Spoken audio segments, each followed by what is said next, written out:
Hi! So it turns out that when I said I'd be back after the first of the year, I meant April. But all that matters is that we're here now, ready to hear some scary stories from my neighbors. But we need to cover some weird bases before we dive into our next batch of neighbor interviews. I think we can all agree that my town is unique.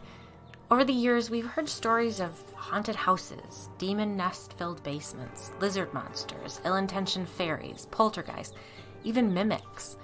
It's always been weird here, in that don't look over your shoulder as you run up the basement stairs kind of way.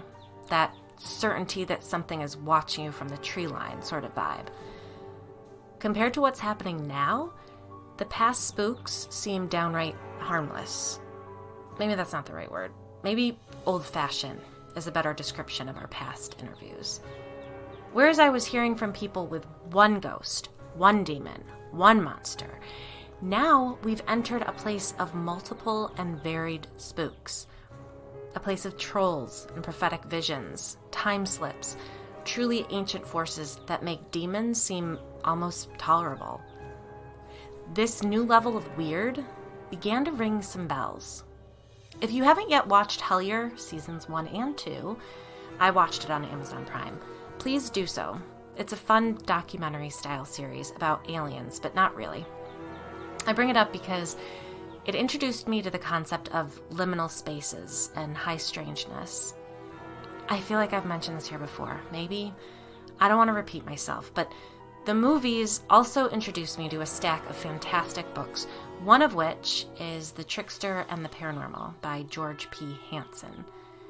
It's a dense, wordy tome, which I'm not quite intelligent enough to completely understand, but I still got a lot out of dim-dumbing my way through it.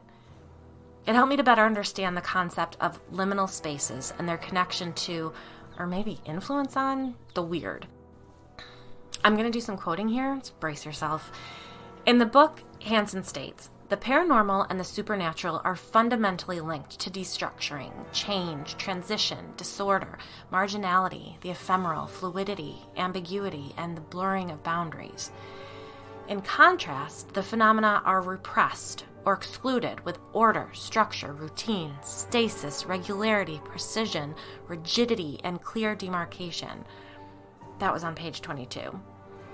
Way later in the book, he talks about how in times of transition, a number of people are likely to have visionary experiences. That one was on page 406.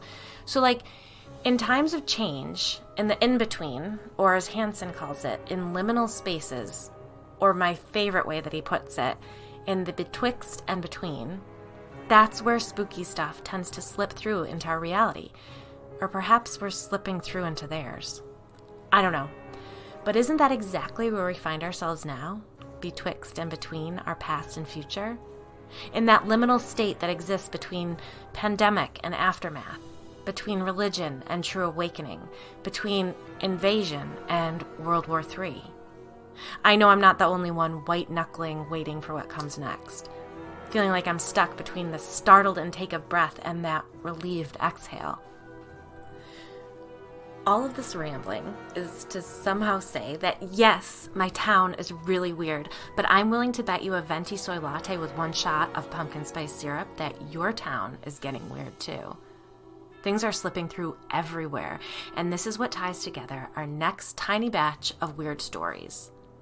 Wellesley may have a baseline of weird, but that line is trending upwards.